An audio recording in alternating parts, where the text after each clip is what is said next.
Hello my lovelies and welcome back to the channel. Hi if you are new here. I'm Amy and I talk about all things chronic illness, invisible disability and navigating your body when it doesn't quite play by the rules. Today we are diving into something that quite a lot of the chronic illness community knows about, spoon theory, and how I actually apply it to real life. I'm sharing how I manage my energy on low spoon days, how I make choices on a daily basis, the mindset shifts that help me to avoid burnout while dealing with chronic illnesses.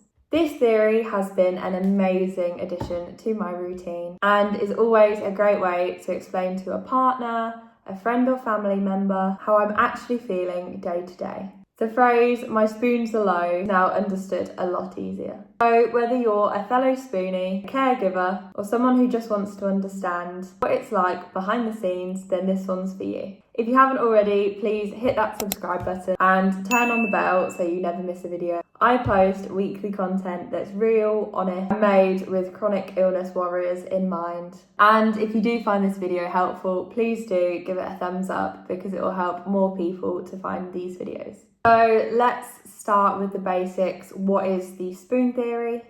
So if you've never heard of it, spoon theory was created by Christine Miserandino, I hope I am saying that correctly, as a way to explain energy limitations as someone with a chronic illness. So imagine you start your day with a limited number of spoons. Each spoon represents a unit of energy. Getting out of bed, that's one spoon. Taking a shower, spoon. Making breakfast, another one. Texting someone back, walking to the shop, working from home, it all costs spoons. And the thing is, when you have a chronic illness, not every day has the same amount of spoons. Some days you might wake up with 10 spoons. Other days you might only wake up with 3 spoons. And when you run out, that's it. It's not just being tired, it's exhaustion, it's flaring up of symptoms, crashing completely. So with that in mind, how do I manage my energy? First up, we have our morning check-in. First thing I do every day is check in with my body. How am I feeling, both mentally and physically? How do I feel? Did I sleep okay? Am I in pain? Have I got brain fog? This helps me to realistically estimate how many spoons I might have in the day. I'll have days where I'm literally like, my spoons are so low, I need to be gentle with myself. Once I know my spoon allowance, I can start prioritising what I need to do and I can list things that are my non-negotiables for the day.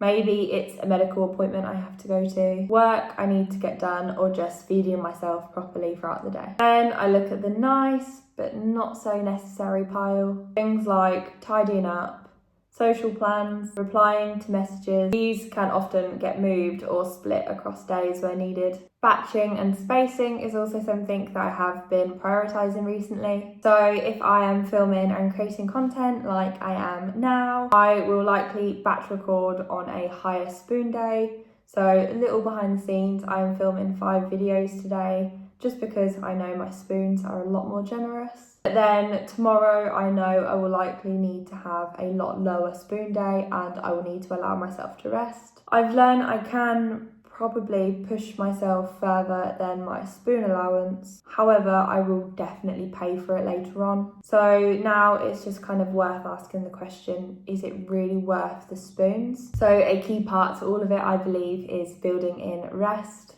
Rest isn't a reward, it has to be part of the plan. I will block off time in the middle of my day to just sit down and relax. Maybe it's just to have a lie down for half an hour. Maybe it's something as simple as sitting on the sofa and scrolling for half an hour without the guilt of just being able to sit and relax. That's my way of at least trying to get some spoons back, or at least slowing down how quickly my spoons are going. I also think it is very important to plan around your flare cycle. I've noticed a lot of patterns sometimes with my fatigue. For example, I know I flare up around my period, so realistically I have to plan my spoons accordingly there. I try not to plan too many big things then, and knowing your body's rhythm does help with budgeting spoons throughout the month. If this is resonating with you, please leave a comment below and let me know how you manage your energy. Do you use the spoon theory, or do you have a name for it, something else? I love hearing about how people manage their day-to-day lives, and your tips might be helpful for someone else, so please, if you do have any, leave them down below. And if you haven't already, be sure to hit that subscribe button and join this little community. Now let's talk about what hasn't worked, because I haven't always had this figured out, and sometimes I still don't. Early on, I was so keen on trying to keep up my appearance, saying yes to everything, pushing through symptoms, pretending that I was completely fine. But pretending doesn't give you those extra spoons, and if anything, it actually helps to drain them faster, and in the long run, I was just burning out completely. Overcommitting socially can also be a very big problem, and something that I do quite often still. This one is really tough.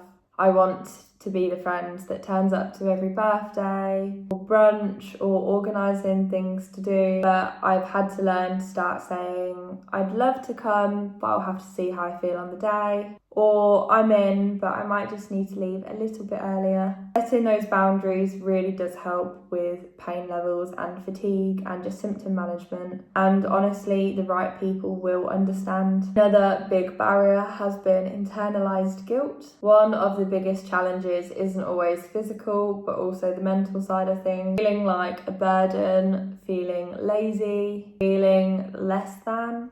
But here's what I try to remind myself, and I want to remind you too. You're not lazy, you are not failing, you are adapting, and that in itself is so powerful. So here is a example of one of my spoony decisions from recently. I did have the choice to go out for a spontaneous coffee with a friend, or I did need to make myself some lunch. I hadn't eaten yet, but I also knew my spoons were extremely low for the day, and I knew I couldn't do both. So I chose to have lunch, and I knew I could make my lunch in my pyjamas and I wouldn't need to get ready for going out. I could rest where I needed, and my friend was really understanding, and we rescheduled and she completely got it. And there's been many times where we've done that and she's ended up coming to me because I'm just not well enough to go out sometimes, and that is okay. Another time that I've saved my spoons in some weird ways is I just haven't washed my hair, and I've used a lot of dry shampoo and just whacked my hair up. It's a lifesaver, and sometimes you just need to make these weird sacrifices, because if it works for you, then that's fine, you've got to do it. So that is how I manage my energy levels with chronic illness using the spoon theory. It's not always perfect, and there are definitely days where I do crash.